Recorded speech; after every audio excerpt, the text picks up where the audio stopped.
अभी ना आएगी नींद तुमको, अभी ना मुझको सुकून मिलेगा। और ये आप सिर्फ मोहब्बत में नहीं कहीं भी जोड़ सकते हैं। अभी ना आएगी नींद तुमको, अभी ना मुझको सुकून मिलेगा, अभी तो धड़केगा दिल ज्यादा, अभी मोहब्बत नहीं। थैंक यू रोहित भाई, थैंक यू सो मच। मोहब्बत के अलावा किसी भी नौकरी में भी जोड़ सकते हैं, नौकरी में भी एक। लेकिन अगर भाई मैं आपको कहूँ ना किसी को क्रिकेट समझाओ, इससे डिफिकल्ट स्पोर्ट कोई नहीं होगा समझाने के लिए। लोग ये पूछते हैं 5 दिन भी खेला उसके बाद भी कोई नतीजा नहीं आया तो क्यों खेल रहे हो? तो यार ये कैसी बात हुई, क्यों खेल रहे हो? हमें पता है ना कि क्यों खेल रहे हैं। मैदान के अंदर क्रिकेटर्स वही है कि हम देखते हैं यार क्या खिलाड़ी है, लेकिन मैदान के बाहर जब उनका बिहेवियर देखा ना मैंने, तो मेरे को कोई चाहने लायक लगा ही नहीं मेरी ऑनेस्ट, क्योंकि मैं थोड़ा सा वैसा बंदा हूँ जो सिर्फ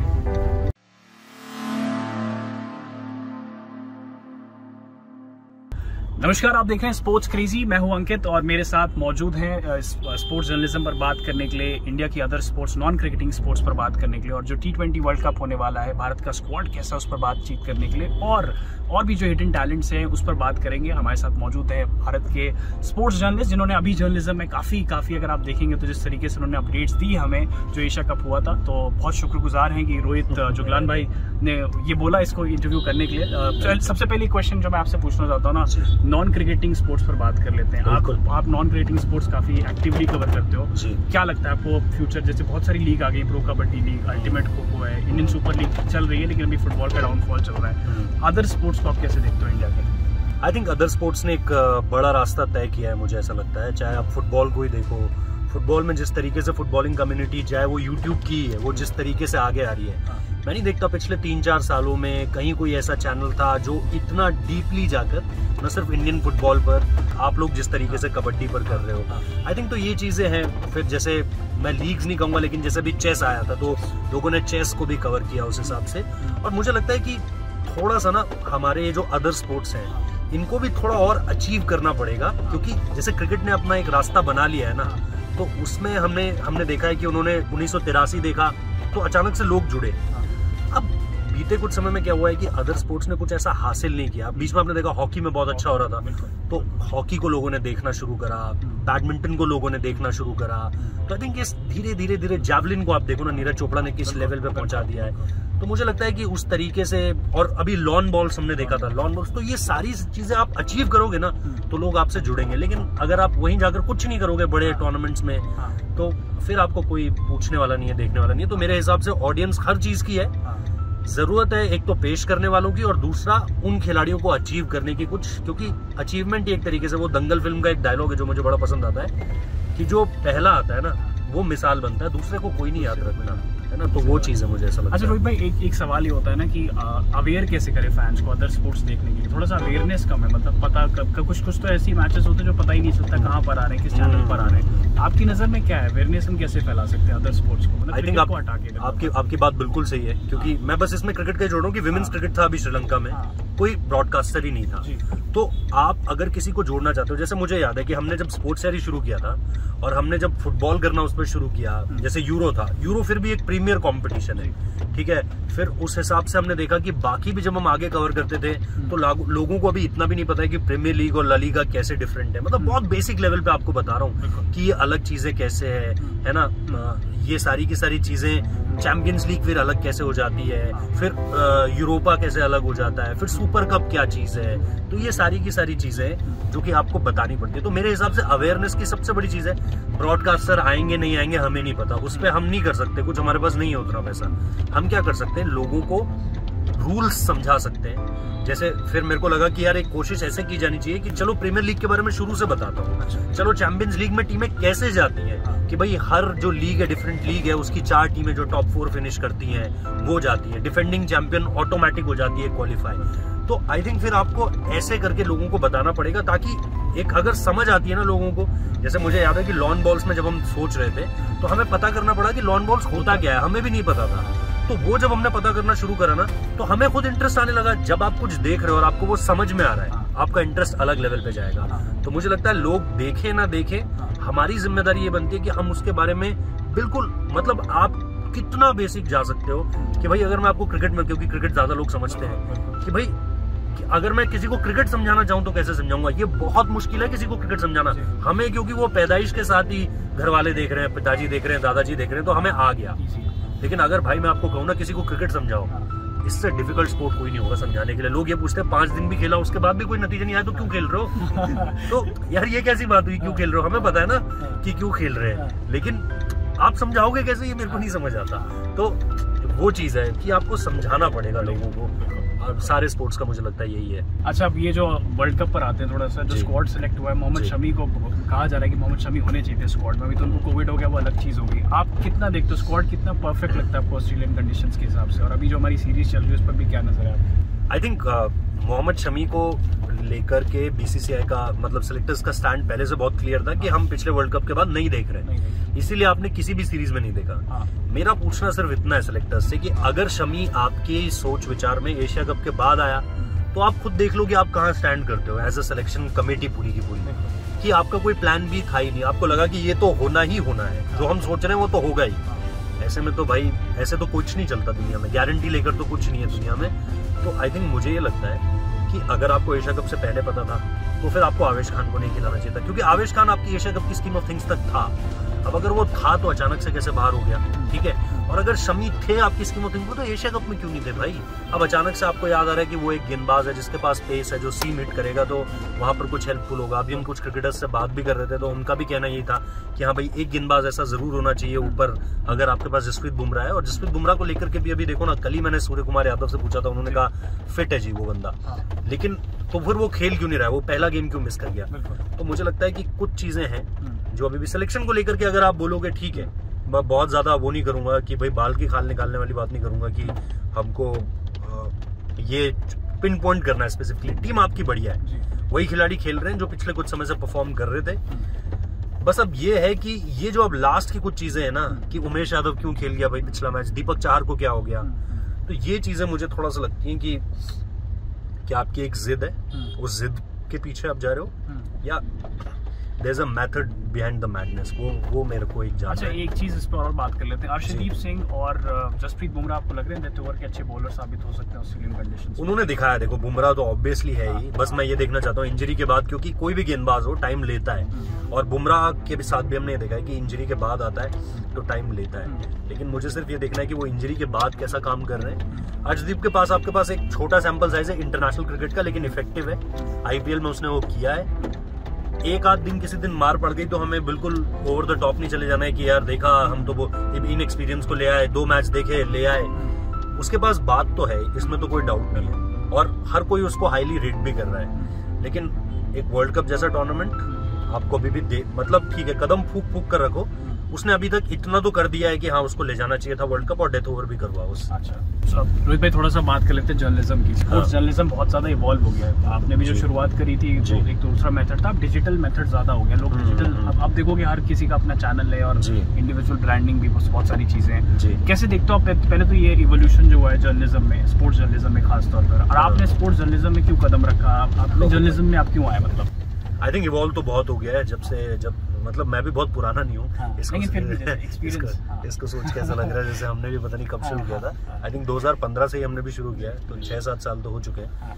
उस वक्त पे हाँ डिजिटल मीडिया इतना नहीं था। कोई कहता कि उस वक्त पे आप अपना यूट्यूब चैनल खोल लो, हम भी ना सोचते, लेकिन जिन लोगों ने उस वक्त पे खोल दिया वो आज मतलब एक तरीके से बादशाह बने फिर रहे हैं भाई। तो मुझे लगता है कि चीज़ों को उस समय पे पकड़ना जिस वक्त पे कोई नहीं सोचता है, वही एक एंटरप्रेन्योरशिप जिसे कहते हैं कि भाई हाँ यार ये है वो बंदा जिसने पकड़ लिया कि आगे आने वाले समय में होने क्या वाला है। जैसे हम बोलते हैं ना, इलॉन मस्क की नाम बड़ी ये चीज़ है कि वो उसको पता होता है कि 10 साल बाद क्या होगा, तो पहले से वो चीज़ें कर चलता है। तो मुझे लगता है वो चीज़ है। तो इवॉल्व तो बहुत हुआ है, लेकिन अब मैं अपनी जर्नी की बात करूँ, ये मतलब मैं चाहता था हमेशा से स्पोर्ट्स जर्नलिज्म, लेकिन मुझे मिलता नहीं था स्पोर्ट्स जर्नलिज्म, क्योंकि शुरुआत में बड़े चैनल्स ने तो लिया नहीं भाई।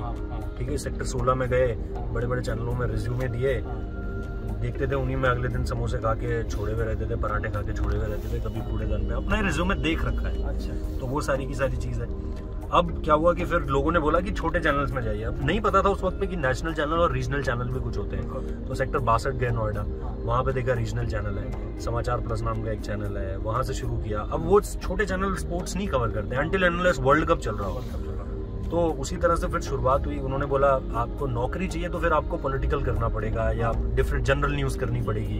तो भाई उस ऐसा तो था नहीं कि घर से बहुत रईसी थी और ये था, तो कुछ भी करना था आकर, बस पहले घुस तो जाए फिर देखेंगे कि कहाँ क्या करना है। तो मेरी राय भी उन लोगों को वही होगी कि भाई आप लोग कुछ एक सोच कर मत आइए कि नहीं यही करूंगा। या तो आपके माता पिता भाई इतने रईस हों कि आपको रोज 10,000 पॉकेट मनी भेज सके हर महीने, तो आप ठीक है जी, जब तक स्पोर्ट्स नहीं मिलेगा तब तक तो करूंगा ही नहीं कुछ। लेकिन हमारे साथ ये केस नहीं था, तो फिर घुस गए तो कर लिया तो चलो जी। अभी अब आज ऐसा लगता है कि यार कोई पॉलिटिकल भी दे दे तो दिक्कत नहीं है, कोई जनरल न्यूज भी लिखवा ले तो कोई दिक्कत नहीं है, बुलवा ले दिक्कत नहीं है। स्पोर्ट्स का तो ये पता था कि जिस दिन मिल गया उस दिन थोड़ा बहुत जानते हैं तो कर लेंगे।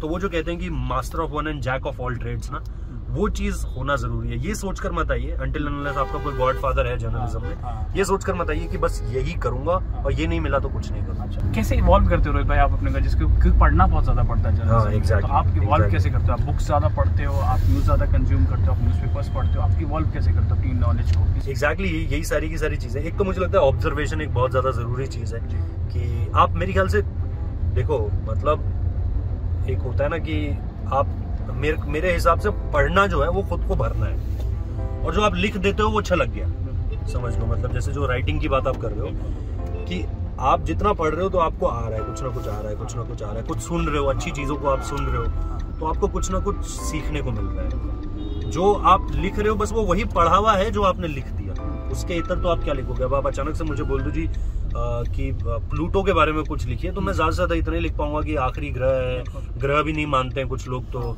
इसके अलावा ज्यादा नहीं लिख पाऊंगा उसके बारे में, क्योंकि कभी पढ़ा ही नहीं है। तो पढ़ना बहुत ज्यादा जरूरी है, चीजों को ऑब्जर्व करना बहुत ज्यादा जरूरी है। आप गरीबी पे तभी बात कर पाओगे ना जब आपने देखी है, महसूस की है, या बेरोजगारी महसूस की है, देखी है।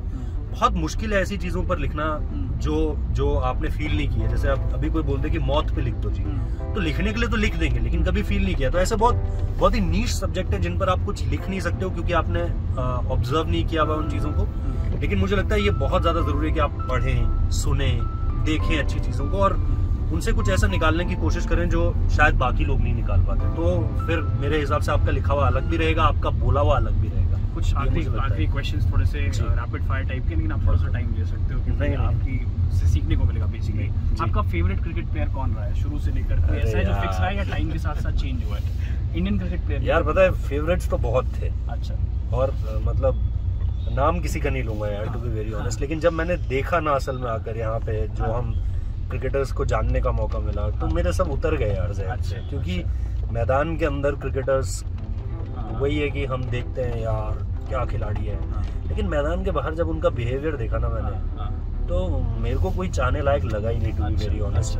क्योंकि मैं थोड़ा सा वैसा बंदा हूँ जो सिर्फ मतलब मैं ओवरऑल पर्सनालिटी अगर अच्छी है, बढ़िया है, on the field, of the field खुद को कैसे ट्रीट करते हैं। ऑब्वियसली कुछ खिलाड़ियों को देखा भी नहीं है, जाना भी नहीं है, लेकिन जो खिलाड़ी अच्छे लगते थे अपने बचपन के टाइम पे, उन खिलाड़ियों के बारे में जब पता चला कि ऐसे भी हैं और ये भी है, और खुद देखा भी, तो फिर लगा कि ऐसा तो कोई नहीं होना चाहिए यार जिनके बारे में हम ये कहें कि हाँ यार ये बहुत। बाकी अगर आप सिर्फ गेम को लेकर के बात करो तो ऑब्वियसली सचिन तेंदुलकर तो हैं ही सबके बहुत फेवरेट, यू भी बहुत अच्छे लगते थे।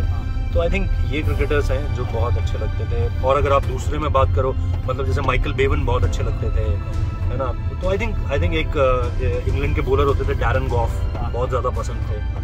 तो ऐसे तो खिलाड़ी। अच्छा, अगर मैं आपको एक स्पोर्ट पिक करने को बोलूं, क्रिकेट मैंने यहाँ पे ऑप्शन नहीं रखा है, कबड्डी और फुटबॉल, तो आप किसको पिक करेंगे? फुटबॉल एंड क्योंकि मैंने बचपन में बहुत खेला है। मैंने अपने स्कूल को रिप्रेजेंट किया है, रीजनल लेवल पे गया हूँ, BHL में खेला है, तो एक आध ट्रॉफी भी जीत रखी है। तो मतलब हाँ, वो स्पोर्ट ऐसा है जिसने थोड़ा सा, एक पहली बार अखबार में नाम, इसीलिए गांव का अखबार था तो उसमें रीजनल में एक कॉलम आया था छोटा सा कि सर्वाधिक गोल लगाए थे, तो वो गोल्डन बॉल भी मिली थी। तो मतलब इस ट्रॉफी के रूप में। अच्छा, एक इंस्पायरिंग मैसेज मैं जरूर चाहूंगा लास्ट में, मतलब हमारे व्यूवर्स के लिए, लेकिन उससे पहले मैं आपसे पूछना चाहूंगा कि एक क्या होता है कि मेंटल अपने आप को ना अवेयर रखना बहुत जरूरी, मेंटली मोटिवेट रखना बहुत जरूरी है इस फील्ड में, क्योंकि अप्स एंड डाउन्स होते रहते हैं। आप मेंटली कैसे मोटिवेट करते हो अपने आप को? आप मोटिवेशनल सॉन्ग सुनते हो या किसी की स्पीचेस सुनते हो? कैसे मोटिवेट रखते हो अपने आप? मोटिवेट यार देखो, पता है जिनके पास कुछ और है नहीं ना जरिया, मतलब मुझे ऐसा लगता है कई बार ना कोई ऑप्शन ना होना आपके लिए बहुत ज्यादा बेटर रहता है। जब आपको ये पता रहता है ना कि यार ये भी है, ये भी है, ये भी है, ये भी है, तो आप बहुत इजीली किसी चीज को गिव अप कर देते हो। लेकिन जब आपको पता है ना कि आपके पास विकल्प ही है बस, इसके अलावा कुछ है ही नहीं आपके पास, तो आपको लगता है कि यार फिर आपको आपकी जिंदगी में मतलब ठीक है बैड डेज हो सकते हैं, लेकिन कभी ऐसा नहीं होता कि आप फ्रस्ट्रेट हो जाओ बहुत ज्यादा। तो मुझे ऐसा लगता है कि कभी भी मैंने ये नहीं माना कि मैंने स्ट्रगल किया इस फील्ड में, क्योंकि ये चीज थी जिसको लेकर के मैं चाहता था कि मैं ये करूं। तो मुझे कभी भी ऐसा कोई दिन याद नहीं है जिस दिन मैं बहुत ज्यादा, हाँ कभी ऐसा होता था जैसे समाचार प्लस में ऐसा हुआ कि वॉइस ओवर करने के लिए मना कर दिया, तो मैं बड़ा वो मतलब ऑलमोस्ट डबडबी सी हो गई थी, आंखें की रोने वाली स्थिति हो गई थी। तो मैंने कहा यार ऐसा क्यों यार, आवाज तो ठीक है मेरी। बाद में सबके लिए मतलब आज तक में तो ये स्थिति हो गई थी कि 3 ही वॉइस ओवर आर्टिस्ट थे जिनको प्राइम टाइम वॉइस ओवर करने का मौका मिला, उनमें से मैं एक था। लेकिन उन शुरुआती दिनों ने हाँ ये जरूर अपने से सवाल पूछने पर मजबूर जरूर किया, लेकिन मुझे लगता है क्योंकि मेरे पास कोई और विकल्प नहीं था, तो मेरे पास डीमोटिवेटिंग फैक्टर नहीं था कि मैं डीमोटिवेट हो जाऊं और किसी चीज को लेकर के ऐसा हो जाऊं कि यार अब मैं नहीं कर सकता या मेंटली बहुत ज्यादा डाउन हो जाऊं। एक शायरी अगर आप एंड करते यार शायरी कैसे, क्या शायरी देना चाहो यार। अब बारिश हो रही है तो ऐसे ही बोल देता हूँ, और दिल्ली दिल वालों की नगरी है और हम इसके दिल में ही हैं एक तरीके से, कनॉट प्लेस बहुत ज्यादा दूर नहीं है। तो एक पुराना शेर है कि अभी ना आएगी नींद तुमको, अभी ना मुझको सुकून मिलेगा, और ये आप सिर्फ मोहब्बत में नहीं कहीं भी जोड़ सकते हैं। अभी ना आएगी नींद तुमको, अभी ना मुझको सुकून मिलेगा, अभी तो धड़केगा दिल ज्यादा, अभी मोहब्बत नहीं है। थैंक यू रोहित भाई, थैंक यू सो मच। मोहब्बत के अलावा किसी भी नौकरी में भी जोड़ सकते हैं, नौकरी में भी एक एक्साइटमेंट रहती है शुरुआत में, मोहब्बत में भी रहती है। आप किसी नए शहर में जाते हैं वहाँ की भी एक नई एक्साइटमेंट रहती है, तो इसको आप कहीं भी जोड़ सकते हैं। बस मैंने मोहब्बत के साथ कह दिया क्योंकि जैसा मैंने बताया। थैंक यू रोहित भाई, thank you for doing this.